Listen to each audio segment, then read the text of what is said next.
going on, guys? My name is Cyrus and I just picked up my dream lens, the Sony 24mm 1.4 G Master lens. I've been dreaming about getting one of these ever since I ventured off into mirrorless cameras. You know, my first mirrorless camera was the Sony A7III, and that served me well, especially when traveling all across Europe, all across India, all over the world. But recently I've switched over to the Sony A7III. And you know, I've had a couple of lenses here and there. I had the 16 to 35 f4 Zeiss lens, which was amazing. You know, it was really great for family parties, for getting those wide shots of group gatherings.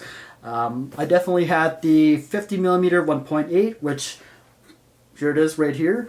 And now I have the Sony 24 f1.4 G Master lens, which is what I'm recording with right now. So what you're seeing in this video is coming straight from the lens. Absolutely incredible. Now I gotta say, I've been going back and forth between different lenses. I wasn't exactly set on getting this lens. It was between this or the Sigma 24 1.4. I was even thinking, you know, maybe I want something more versatile, like the 24-70 f2.8 Sigma or Sony lens. And my goodness, if you could see my YouTube history, I've watched every single video of lens reviews for those lenses. And they're very close. You know, 24mm is perfectly wide for a lot of kind of shots that I like to take. And when it comes to each of these lenses, it's all based on your shooting style, right? So I liked the wide, but I also liked the shallow depth of field, which the 1.4 definitely brought. I mean, the 2.8 is good too. You're still going to get that shallow depth of field. But I find that a lot of the magical moments, whether I'm recording a family party or something like a birthday or whatnot, happen kind of inside a house setting. This happens usually kind of in the evening. So those are usually low light scenarios, which I figured that the Sony 24 1.4 would be a perfect lens for that. But then there's the question, why didn't I just get the Sigma 24 1.4? A couple reasons. One, it's a lot heavier.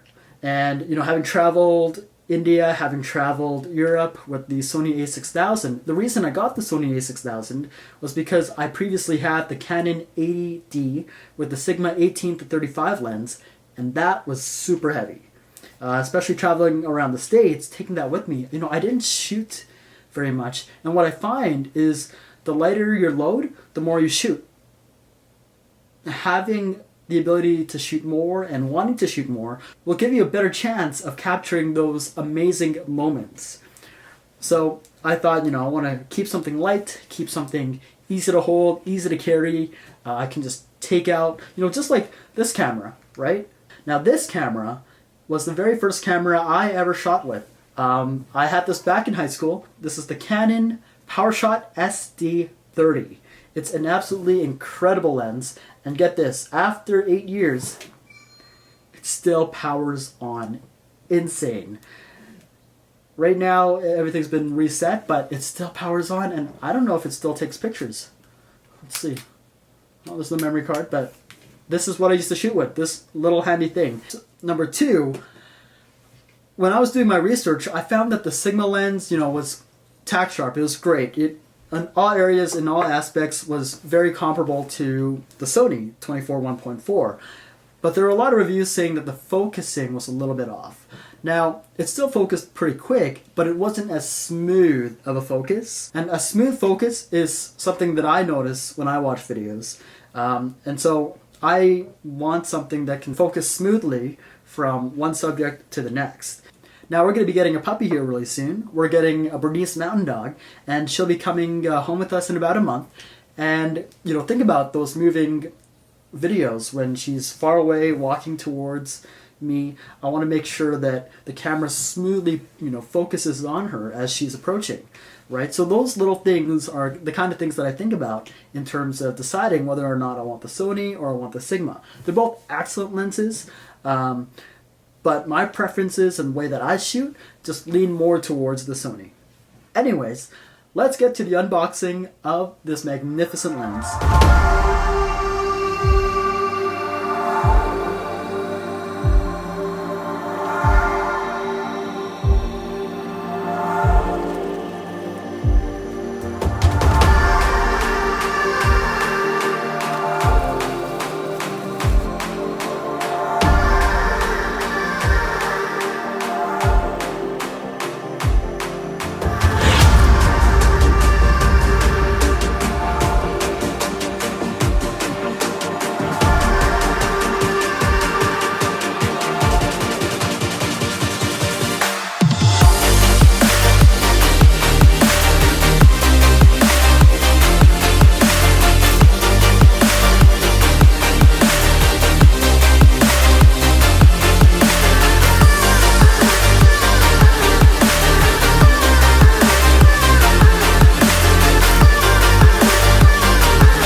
there you have it. So far, my experience using this lens has been absolutely amazing. The low light performance is top notch. The lens's lightweight profile makes it really easy to take around, to shoot with. And man, wide angle is totally my style. Having the 16-35, that was my favorite lens before this lens came along. And so overall, my first impressions are, it's phenomenal. I mean, if you can get yourself any kind of 1.4 wide angle lens, do it. There's a lot of creative kind of perspectives. There's a lot of ways that you can utilize this lens to get some really amazing photos or videos. If you like this video, please consider subscribing to my channel. This is a fairly new venture that I'm exploring. As you can see, the setup is really just what I was able to find around the house, like a lamp, turn down the lights, and I have this light box that I use for my product photography setup, which I have right in front of me. No fancy studio lights or anything like that, but I think the art of creativity is really just using what you have around you in a way that you can create something. So that's what this channel is going to be primarily about. Be sure to follow me on my Instagram at Merakisphere. I'll be posting some really amazing photos, some really amazing content and videos taken from this lens. So with that, thanks for watching. I really appreciate you guys checking out my channel. It really means a lot, and I'll catch you in the next one. Peace!